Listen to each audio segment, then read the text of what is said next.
Donc la fleur, ça reste un élément principal de ce type de pièce parce que bon, on a une structure avec un élément floral. Donc on va essayer d'attirer au maximum le regard sur cet élément-là. Donc pour la fleur, je vais utiliser des moules.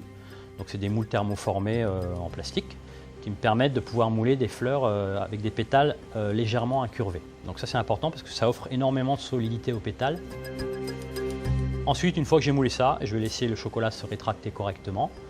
Et je vais pouvoir les démouler à peu près une petite heure après. Mais bon, je préfère attendre un petit peu plus longtemps que la rétraction soit complète.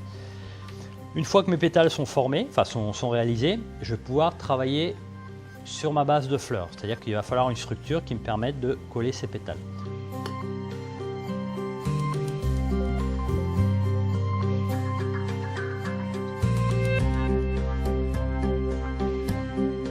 Pour ça, je vais prendre un petit fond de chocolat qui sera moulé soit sur une demi-sphère ou sur un moule légèrement sphérique.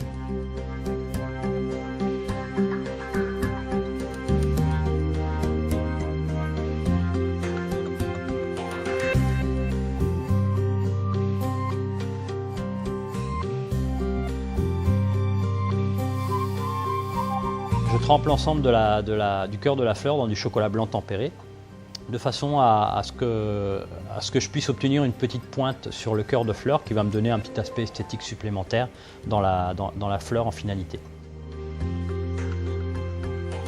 Ensuite, pour le montage de la fleur, je prends mes pétales un par un, je mets un peu de chocolat à la base de mon pétale et je le colle en faisant refroidir le chocolat assez rapidement à l'aide d'une bombe de froid, de façon à accélérer la cristallisation et pouvoir obtenir un collage rapide.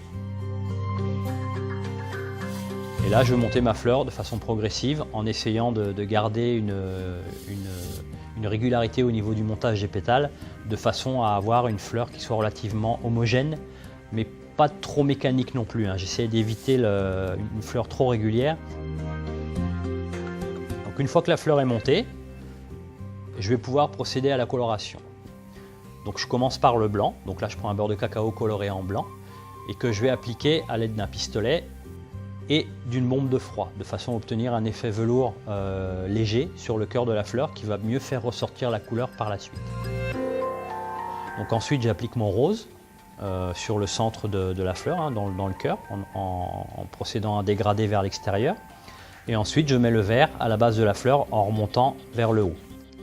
Ensuite, donc, je mets des petites paillettes pour donner un petit côté un petit peu plus féerique, on va dire. Ça donne toujours un aspect assez joli sur un lotus. Et ça, je le laisse de côté de façon à pouvoir la reprendre par la suite au niveau du montage.